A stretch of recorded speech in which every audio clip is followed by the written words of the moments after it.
Hello दोस्तों, welcome back to the channel. And आज मैं आपको एक्सप्लेन करने वाली हूँ चैप्टर नंबर 7 पॉपुलेशन।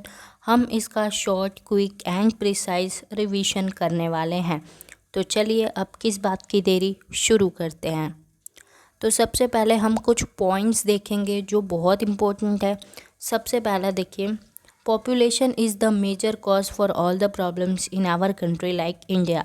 अगर हम अपने देश की बात करें, हमारे देश भारत की बात करें, तो यहाँ पर यार जितने भी बड़े बड़े प्रॉब्लम्स आते हैं, so the major cause is population. उन सभी प्रॉब्लम का मेजर कॉज यानी कि जड़ है पॉपुलेशन। अगर पॉपुलेशन कंट्रोल में रहता तो कोई प्रॉब्लम आता ही नहीं। देखो सेकंड पॉइंट समझो, इंडिया का जो डेथ रेट है वो गिरता जा रहा है, गिरता जा रहा है। चलो अच्छी बात है कि हमारे देश में लोग कम मर रहे हैं, okay very good. But birth rate is increasing day by day, results in population explosion. ठीक है, डेथ रेट कम होता जा रहा है लेकिन बर्थ रेट बढ़ता जा रहा है, मतलब जन्म बहुत लोगों का होते जा रहा है, होते जा रहा है। अब इसी की वजह से क्या हो रहा है, पॉपुलेशन एक्सप्लोशन हो रहा है। अब किसी जगह पे समझ लो लोग मर नहीं रहे हैं और वहाँ पर नए लोग जन्म लिए जा रहे, लिए जा रहे, लिए जा रहे, तो उस जगह का क्या होगा? तो वो ही हो रहा है हमारे देश भारत में। यहाँ पर लोग मर नहीं रहे हैं बिकॉज डेथ रेट बहुत कम आ चुका है, लेकिन बर्थ रेट यहाँ पर बहुत बढ़ रहा है, मतलब जन्म बहुत ज़्यादा हो रहा है। तो इसी की वजह से पॉपुलेशन एक्सप्लोशन हो रहा है। देखो 1951 में हमारे कंट्री का पॉपुलेशन था 36.1 करोड़। 2011 में जब सेंसस करा गया तो पता चला 121.02 करोड़। एंड अभी देखो यार 2021 के सेंसस में क्या होता है। आप ज़रा मेरे को बताओ कमेंट सेक्शन में कि आपको क्या लगता है अब तक कितना पॉपुलेशन हो गया होगा। आप एक लॉजिक इस्तेमाल कर सकते हो, क्रॉस मल्टीप्लाई कर दो। चलो चलो क्या कुछ भी, कहाँ से क्रॉस मल्टीप्लाई कर दे यार, ये ईयर्स है, हाँ नंबर्स नहीं है, ये ईयर्स है। तो क्रॉस मल्टीप्लाई करने से आंसर नहीं निकलेगा। हमने यहाँ पर कुछ एस्टिमेशन लगाया होता कि 100-200 तो होता, लेकिन ये ईयर है तो ऐसा कुछ नहीं होगा। आप अपने मन से सोच के मुझे कमेंट सेक्शन में बताना, ओके। देन है कि 1921 is considered as the year of great divide. 1921 को हमने ईयर ऑफ ग्रेट डिवाइड कहा है, लेकिन क्यों?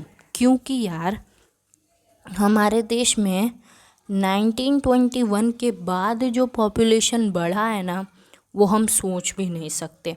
इसीलिए इसे हम कहते हैं the year of great divide, okay. Next point देखो, every year an Australia is added to India's population. हर साल एक नया ऑस्ट्रेलिया जुड़ते जा रहा है, इतना पॉपुलेशन बढ़ रहा है। मतलब ऑस्ट्रेलिया की जितनी पॉपुलेशन है ना, उतना पॉपुलेशन हर साल हमारे भारत में बढ़ता जा रहा है, जो कि एक बहुत सीरियस प्रॉब्लम है एंड इस पर सोचना बहुत ज़रूरी है। देन अगर बात करें तो चाइना रैंक फर्स्ट।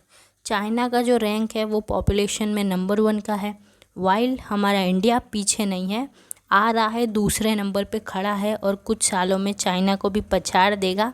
वैसे ये कोई खुशी की बात नहीं है। चलो तो यहाँ पर ये पॉइंट्स बहुत इंपॉर्टेंट है, आप इसे अच्छे से पढ़ के लर्न भी कर लेना।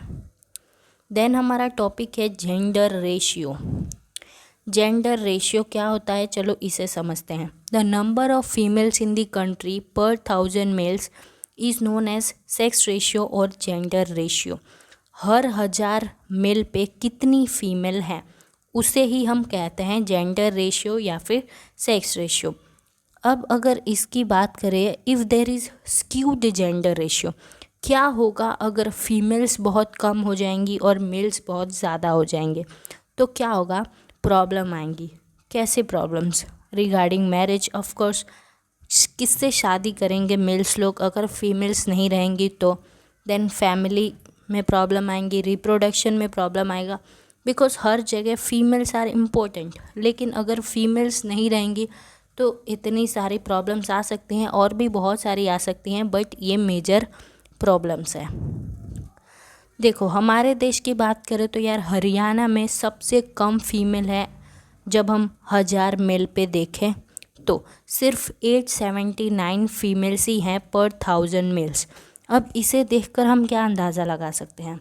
हम ये अंदाज़ा लगा सकते हैं कि इस 1000 मेल्स में से जो 879 मेल्स होंगे वो इजीली शादी कर पाएंगे, बिकॉज उतनी फीमेल्स है, वो अच्छे से अपनी फैमिली रन कर पाएंगे, सब कुछ ठीक हो जाएगा।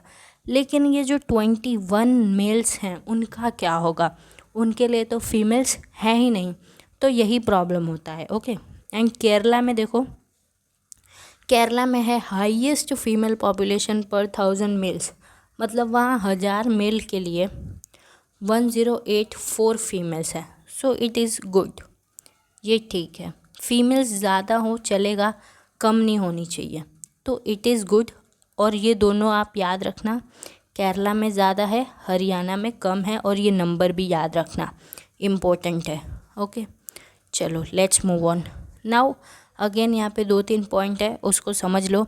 Urban population is increasing day by day. शहरों में लोग रहना ज़्यादा पसंद कर रहे हैं एज़ कम्पेयर टू विलेजेस, क्योंकि लोगों को लगता है कि विलेज में कुछ नहीं होगा, विलेज में रहेंगे तो हमारी ज़िंदगी कैसे कटेगी, तो सब शहर में आते जा रहे हैं और day by day urban population बढ़ता जा रहा है। फिर आप बर्थ रेट का फॉर्मूला देख लीजिए, 1 मार्क के लिए इम्पोर्टेंट है।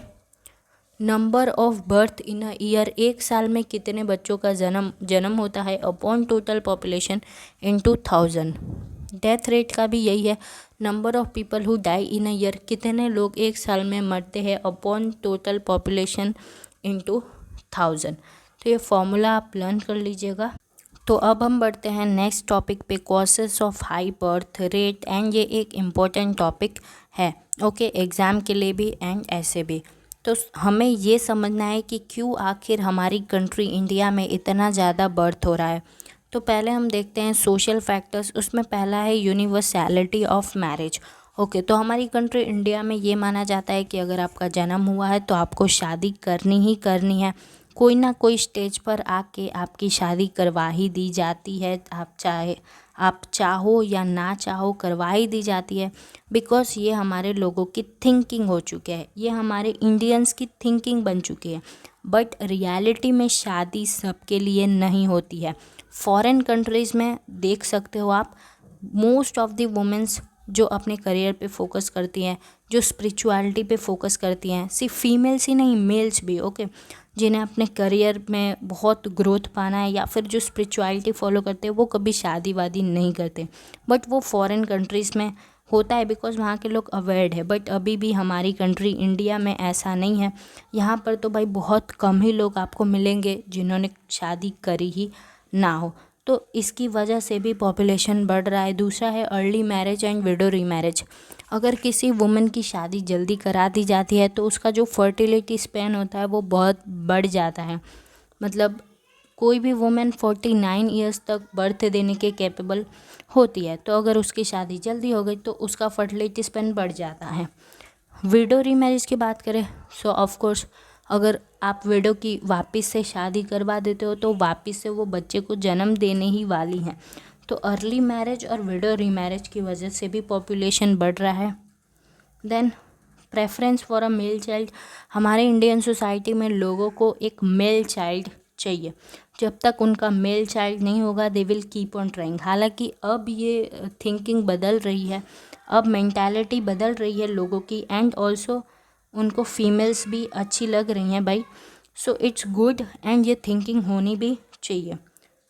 सो ये भी एक कारण है पॉपुलेशन बढ़ने का। देन है जॉइंट फैमिली सिस्टम। हमारी कंट्री में इंडिया में बहुत सारी जगह जॉइंट फैमिली सिस्टम अभी भी चल रहा है। वहाँ पर प्रेशर डाला जाता है, अगर 3 भाई हैं, 2 के ऑलरेडी बच्चे हैं तो तीसरे पे प्रेशर डाला जाएगा कि तुम भी बच्चा करो फटाफट से, और फिर उस बच्चे की रिस्पॉन्सिबिलिटी बांट दी जाती है कि ये बंदा इसको पढ़ाएगा, ये बंदा इसकी शादी कराएगा, ये सब। ओके, तो जॉइंट फैमिली सिस्टम की वजह से भी पॉपुलेशन बढ़ता जा रहा है। बात करें इकोनॉमिक फैक्टर्स की, तो देखो फर्स्ट है लो लेवल ऑफ एजुकेशन। जिन कपल्स की एजुकेशन बहुत कम है, जिनमें जो फीमेल्स होती हैं उनको पता ही नहीं है कि भाई स्मॉल फैमिली की क्या इम्पोर्टेंस है, उन्हें कोई फ़र्क ही नहीं पड़ता वो कितने भी बच्चों को जन्म दे देंगी। तो ये भी एक कारण है पॉपुलेशन बढ़ने का। दूसरा है low level of income.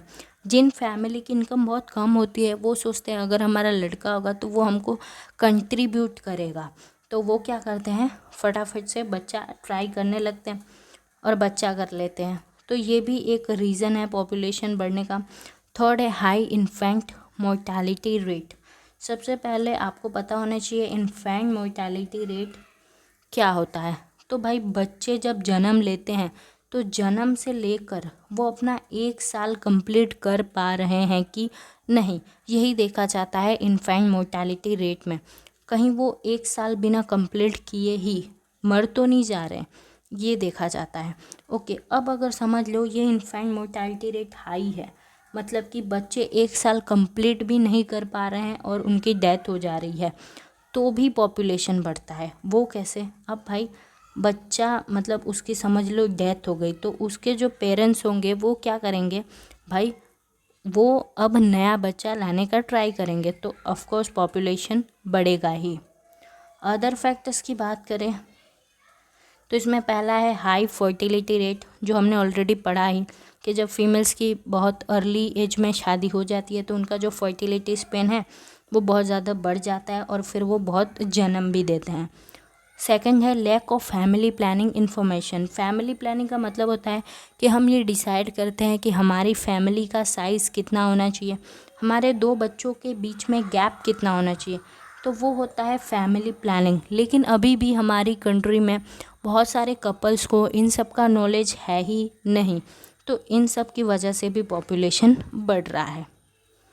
Now हम देखते हैं causes of low death rate. आखिर क्यों हमारी कंट्री इंडिया में इतना डेथ रेट गिर चुका है, लोग क्यों नहीं मर रहे हैं? वैसे ये बहुत अच्छी बात है कि डेथ रेट गिर गया है और भी इसको कम होना चाहिए, ये अच्छी बात है, लेकिन हम इसके रीज़न देख लेते हैं।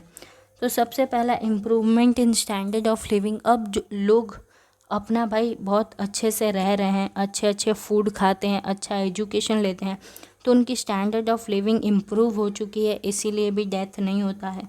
दूसरा, हमने एपिडेमिक्स को कंट्रोल कर लिया है। पहले प्लेग, मीसल्स, तो टीबी, बहुत सारी बीमारियां थी जिसकी वजह से लोग मरते थे, तो वो भी हमने कंट्रोल कर लिया है। हालांकि ये बुक पुरानी है इसलिए इसमें कोरोना का कोई जिक्र नहीं है।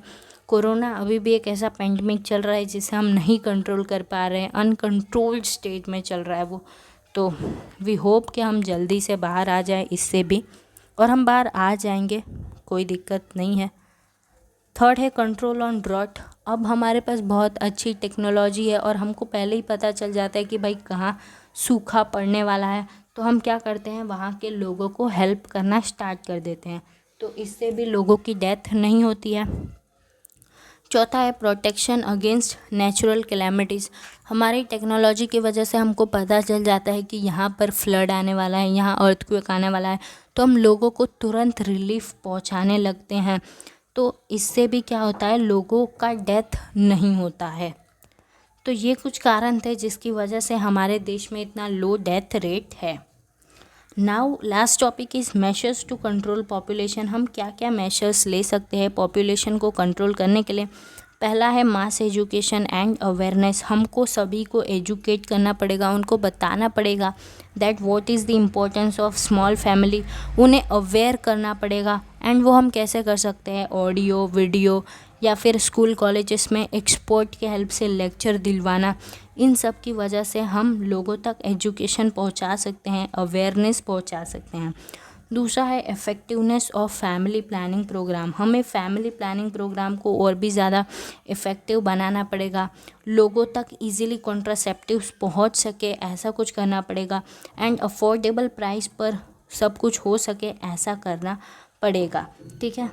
थर्ड है increasing the age of marriage and status of woman. अगर हम मैरिज की एज ही बढ़ा देते हैं शादी करने वाली, तो ऑफ कोर्स जब वो शादी ही उनकी 21 या 22 में होगी तो उनका फर्टिलिटी स्पैन कम रहेगा और वो कम बच्चों को जन्म देंगे।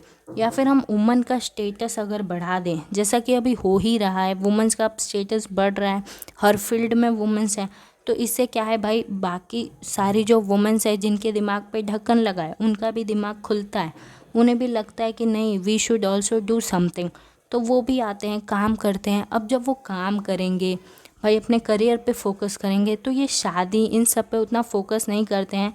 एंड ऑफ कोर्स शादी पर वो लेट से फोकस करेंगे तो भाई बच्चे भी उन्हें कम ही होंगे, तो पॉपुलेशन कंट्रोल होगा। फोर्थ है इंसेंटिव्स एंड डिसइंसेंटिव्स। इंसेंटिव्स का मतलब आप कह सकते हो इनाम होता है, एंड डिसइंसेंटिव्स का मतलब आप कह सकते हो सज़ा हो सकता है। अब देखो, कुछ कंट्री इंसेंटिव के मदद से पॉपुलेशन कंट्रोल करते हैं, कुछ कंट्री डिसइंसेंटिव्स के मदद से पॉपुलेशन कंट्रोल करते हैं। हमारी कंट्री इंडिया की बात करें तो जो कपल स्टरीलाइजेशन के प्रोसेस से गुजरते हैं, लाइक जो लोग ऑपरेशन करवा लेते हैं, उनको इंसेंटिव दिया जाता है कि भाई बहुत अच्छा काम किया आपने, इन्हें इनाम दिया जाता है। बहुत सारे स्टेट्स में ऐसा होता भी है, ठीक है। लेकिन कुछ कंट्रीज़ में जैसे कि चाइना, वहाँ पर क्या होता है, वहाँ पर डिसइंसेंटिव का मदद लिया जाता है। वहाँ पर अगर आपके एक से ज़्यादा बच्चे हैं तो मतलब एक बच्चा है तो चलेगा, लेकिन अगर दूसरा आपका कोई बच्चा आ गया तो उसको गवर्नमेंट कोई भी फैसिलिटी देगी ही नहीं। तो भाई ये तो गलत बात है, फिर लोग दो दो बच्चे करेंगे ही नहीं, एक ही बच्चे पे खुश रहेंगे। तो ये कहीं ना कहीं गलत है पॉपुलेशन को कंट्रोल करने में। लेकिन चाइना जैसे देश यही इस्तेमाल कर रहे हैं, और कहीं ना कहीं ये सही भी है। अगर पॉपुलेशन एक्सट्रीम लेवल पे बढ़ गया है तो सरकार करे भी क्या। बट हमारी कंट्री में इंसेंटिव का मदद लिया जाता है। पांचवा है कि हमें अपने मेडिकल सर्विस को और भी ज़्यादा इम्प्रूव करना पड़ेगा, हमें और अवेयरनेस फैलाना पड़ेगा रिगार्डिंग एड्स और भी जो भी इन्फेक्शियस डिसीजेस होते हैं, उन सब के बारे में हमें अवेयर करना होगा लोगों को। तो ये था हमारा चैप्टर। आई होप आपको समझ में आया होगा। और बस thank you so much for watching. मैं मिलूँगी आपसे एक अगली वीडियो में, तब तक के लिए bye bye, tata and out.